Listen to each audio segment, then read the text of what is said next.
Il trasporto pubblico locale è innanzitutto un servizio per i cittadini, non si ripaga mai totalmente con i biglietti e per questo ha bisogno di risorse.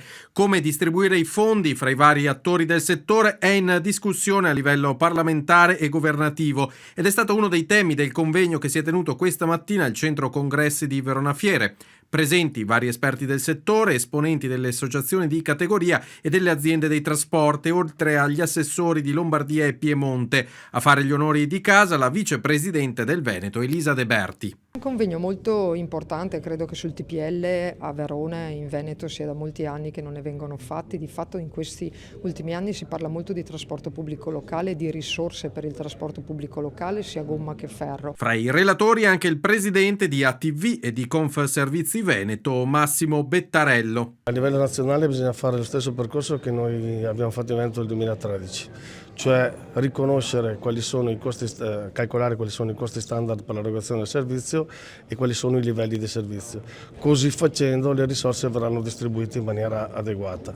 Oggi, come dire, il problema è appunto quello delle risorse, noi nel 2013 siamo riusciti a risolverlo in parte, adesso c'è da fare il passo in avanti.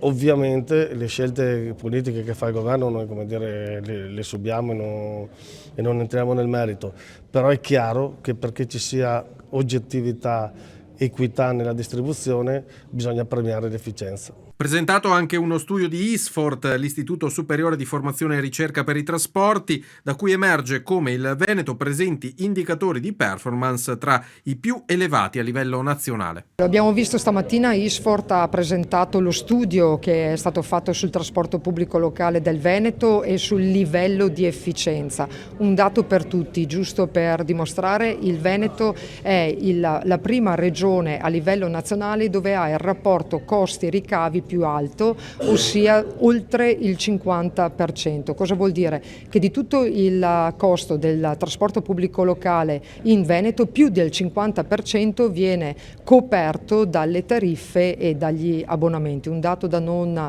sottovalutare perché siamo al primo posto, tutte le altre regioni sono molto più basse.